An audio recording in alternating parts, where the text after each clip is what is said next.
दोस्तों आज मैंने हम दिल दे चुके सनम मूवी फिर से देखी। मेरा तो पूरा विचार ही चेंज हो गया। पहले मुझे क्या लगता था कि नंदिनी को वनराज का प्यार दिख गया और माँ बाप की इज्जत के खातिर वो वापस चली गई। अब तो मुझे कुछ और ही कहानी दिखी। एक तो सबसे बड़ी बात तो ये दिख गई कि भाई उसको ना इटली की लाइफ दिख गई। उसको समझ में आ गया कि भैया अब्रॉड में ना ज़िंदगी बहुत टफ है।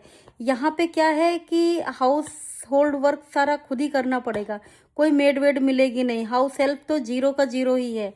ठीक है। फिर उसे वनराज से कंपेयर किया होगा समीर को, तो उसको समझ में आया होगा कि भैया वनराज देखो कितना ही मैच्योर इंसान है। ठीक है। इसके माँ बाप कितने ही अमीर हैं, करोड़ों की प्रॉपर्टी है। फिर 15-16 नौकर हैं। वनराज खुद बहुत बड़ा वकील है। ठीक है।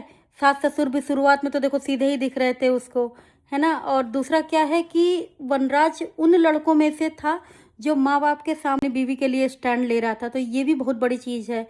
ठीक। उसने जब समीर की तरफ देखा होगा तो उसे क्या दिखा कि जब ये पढ़ाई करने आया था इंडिया तो भी चिबिल्ला था। आज जब इटली में स्ट्रगल कर रहा है, नौकरी ढूंढ रहा है, तो भी चिबिल्ला है। तो पता चला कि कल को इसको नौकरी वोकरी नहीं मिली तो नौकरी भी खुद ही करना पड़ेगा और घर का काम भी खुद ही करना पड़ेगा, और बच्चे पैदा हो जाएंगे तो बच्चे भी खुद ही देखने पड़ेंगे। तो उसको समझ में आ गया था कि भाई यहाँ पे जीवन बहुत ही खतरनाक है। तो उसने डायरेक्टर से यही कहा होगा कि भैया देखो ये मंगलसूत्र वंगलसूत्र का कुछ गेम वेम खिलाओ, कुछ ट्रिक ऐसे खेलो कि चुपचाप लड़की को वनराज के साथ में भेज दो।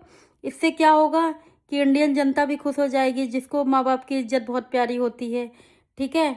और लोगों को क्या है, सेक्रीफाइस भी प्यार में दिख जाएगा।